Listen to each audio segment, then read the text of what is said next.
ગઈકાલે સોફા નીચેથી મને 10ની નોટ જડી આવી. 10ની નોટ થોડી ચીમડાયેલી હતી, એના પર ધૂળ જામેલી હતી. મેં કીધું વાહ, ધૂળ જામેલી કરન્સી નોટ રેરલી જોવા મળે, એ પાછી આપણી જ હોય. પછી વિચાર આવ્યો કે આ નોટ અહીંયા સોફા નીચે કેવી રીતે પહોંચી હશે? ઉડી ગઈ હશે, પડી ગઈ હશે, કચરો વાળનાર ભાઈથી સોફાની નીચે વાળવાનું રહી ગયું હશે. આ કેટલા ટાઈમથી અહીંયા પડી હશે 10ની નોટ સોફાની નીચે? હવે છે તો મારી જ, પણ મને જ ખબર નથી કેટલા ટાઈમથી સોફા નીચે પડી છે તો મારી જ, પણ મારી પાસે જ નથી. છે તો મારી જ, પણ હું વાપરી શકું એટલી એ મારી જાણમાં નથી. ચલો, આ તો 10ની નોટ હતી. આવા બીજા કેટલાય રૂપિયા હશે જે ક્યાંક પડ્યા હશે બેંકના ખાતામાં. આપણે ઇન્વેસ્ટ પણ કરતા હોઈએ એમ વિચારીને કે રૂપિયો પડ્યો રહે, સારું નહીં, ચાલતો રહેવો જોઈએ, એમાંથી જ નવો રૂપિયો જનરેટ થાય, એ રૂપિયાને બનાવે એવું થવું જોઈએ, વગેરે વગેરે.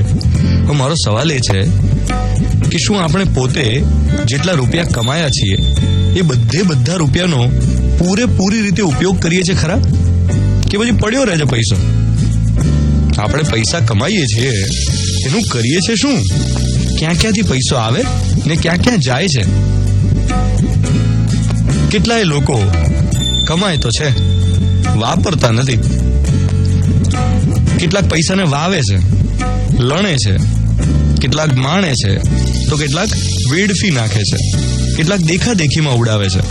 આ સામાજિક પ્રસંગોમાં કેટલી દેખાદેખી!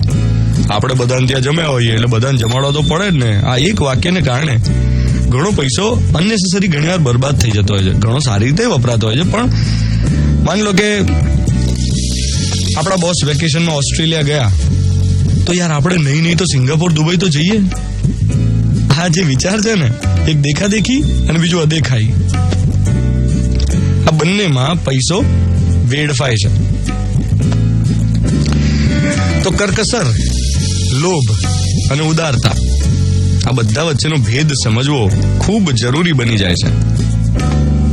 આજનો મોર્નિંગ મંત્ર: પૈસાની 3 જ ગતિ છે, દાન, ભોગ અને નાશ.